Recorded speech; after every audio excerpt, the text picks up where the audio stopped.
Do you know where the bag with the antibiotics is? Oh, here, have it. That's one antibiotic. I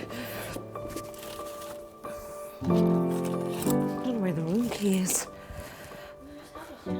Nuala and her daughter Laura are homeless. For the last 2 weeks, this hotel room has been their home. I can never find this. There is no normality. It's the not knowing, the uncertainty, the insecurity, despair. What is going to become of you? Then failure, inadequate parent, and it just spirals out of control. Okay. Whew. Getting up in the morning, getting ready. Oh my gosh, that in itself you have to deem as an achievement and sort of say, okay, well, you've done it today.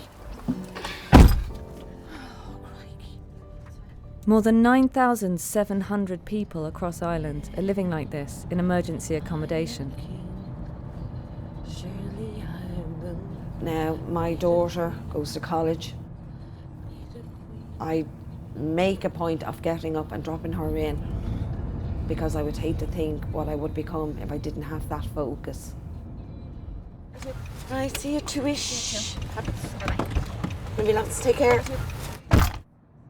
Nuala's landlord was forced to sell by his creditors, an increasingly common situation in Ireland following the financial crisis. She was told with only 3 months' notice to find a new place to live. Okay, the used storage here on the left, that's where all our belongings are stored until we finally get somewhere to call home. In reality, it slaps you in the face. This was our life, this was our home, and now we have neither. This one here.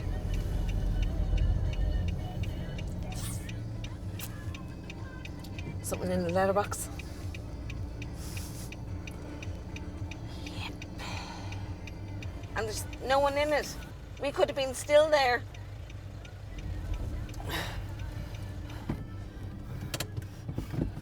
Oh my God. Yeah. There's an envelope in there. I hope it's not Laura's bank account stuff. How long were you living here? 9.5 years. Strange that I can't go in. I was sort of half expecting to see blinds down, for sale sign up.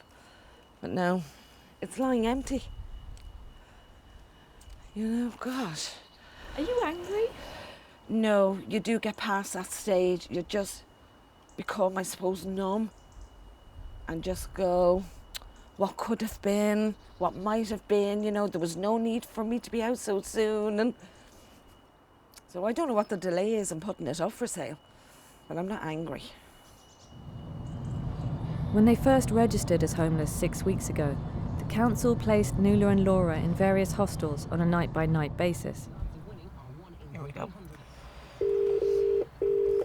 Thank you for calling the City Council's self-accommodation line for hotel bookings. Please hold. Thank you.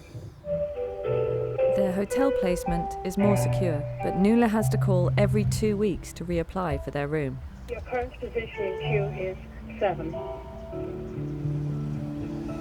7.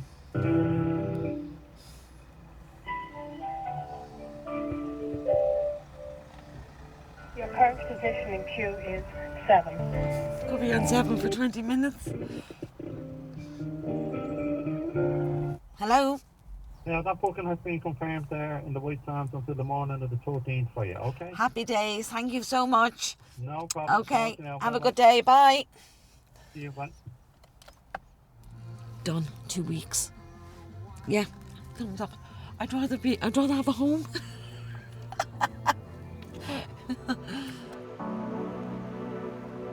There is a chronic shortage of social housing in Ireland. Governments just haven't been building council houses. As an alternative, authorities offer a housing assisted payment scheme, or HAP, under which councils pay rent to private landlords. Nuala qualifies for HAP, but under the terms of the scheme, it's her responsibility to find a home to rent on the open market. And in Ireland today, those are few and far between. Every day, she goes to the library to search for properties and apply for viewings. It's a nightmare. It's an absolute nightmare. All you want is just that one person to say, I'm going to give these two girls a chance. Would you have a computer free? Just over there. Okay. Number C4. C4. That's great. Thank you so much. She sends out at least 5 applications a day, but in 5 months she's had no luck. Rental properties are so in demand that few even make it to a public viewing. Your confidence takes a battering every single time. And there's only so many times you can be knocked down and you can't get back up. But if you don't apply, you won't know.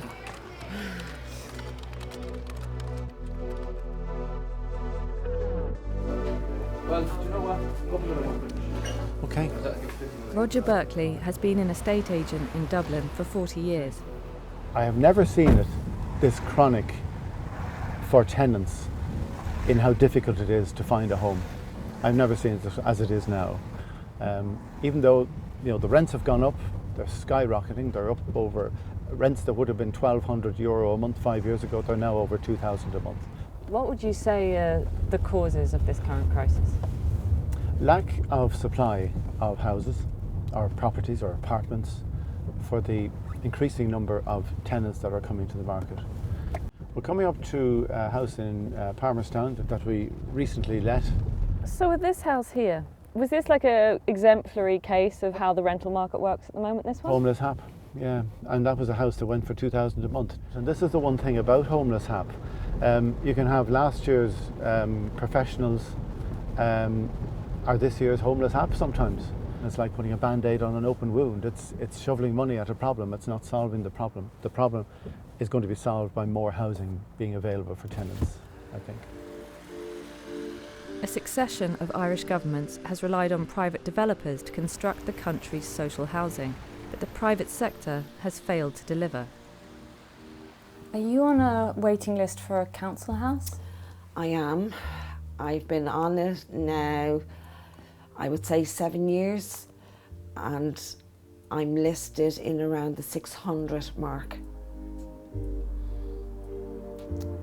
So possibly another 6 or more years. Nuala is one of more than 70,000 people on a waiting list for a council house. But despite the huge demand, this current government has built fewer than 500 homes since it was elected in 2016. This government formed in May 2016. Priority number 1 was to deal with the housing situation at that time. And we recognise that you can't fix a housing supply issue overnight. So we put together a 5-year plan, which we launched in August 2016. But according to that plan, that's 85% of the total of new social housing is actually going to be provided by the private sector until 2021. Commitment through that plan is with a €6 billion spend of taxpayers' money is to deliver 50,000 new social houses. Do you agree that the solution to the housing crisis is for the government and the local authorities to be building more housing? Absolutely, and that's exactly what we are doing. You've got 1,300 families in Dublin alone We do. that are currently in emergency accommodation, which means moving from hotel room from night to night or week to week. So we're trying to make sure that those people spend a very short time in that emergency accommodation and then move on to a more permanent house, and that can be a rented house or a purpose-built house. But what they want is a house. Literally every week we have a housing discussion, housing meeting to make sure we stick to our plans of investing taxpayers' money in new social houses, and that's what we're doing. Built by the government and not by developers? Built by the government, yes. There's a combination of ways of building houses. I mean, this department doesn't physically go out and put the blocks together. Naturally, you pay builders to do that, but it's state money building state houses that the state will own. While Ireland waits for these promised houses to be built, there's little option for the almost 10,000 people squeezed out of the private rental market and into hotels and hostels, but to wait and hope. How are you feeling? Are you able to sleep? I'm on medication, antidepressants and anti-anxiety. Without those, I wouldn't have that baseline of normality. And really, it's not healthy to be living in this environment, and it certainly isn't healthy for your child to witness the parent who's supposed to keep her safe and secure is now lacking in self-confidence and motivation. Oh my God! There's always that knot in your stomach that never leaves you. You know, the people in reception know you're homeless, and you're wondering how they perceive you. Go on, go for a paddle, Babs. You, Mammy touched me, Mammy cutie. You do feel that bit of stigma that is attached with that word homeless. You automatically assume a rough sleeper, a down and out, someone who may be addicted to drugs or alcohol or gambling. You don't expect it to be just normal people. Okie dokie, Babs. There's no one around but us. You alright? You'll be fine. Don't get upset. You'll be grand. The homeless charity Focus Island has been helping Nuala and Laura since they were first made homeless. They've put them on a short list of families to be considered for a flat, which is being offered exclusively to HAP tenants. And this is the problem I had last week trying to bloody locate it. Yeah. This is the second time the charity has put them forward for a flat in this block. They missed out on the last one. So we have to park over here. Oh, is he looking for it? Oh God, could be. He was here last week with her. So we're all early. We're not good enough, obviously. Come on, Babs, let's boogie, baby. Here we go again. Looks nice. It's a bigger block. Like you're afraid to get your hopes up. But I suppose we have to have some sort of hope. So fingers crossed. Can I get back in the car? Can I get back in the car? Can I get back in the car? There you go.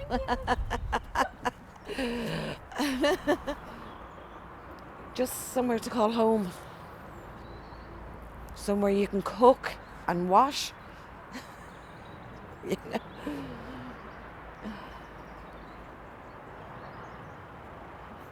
Yeah, hopefully.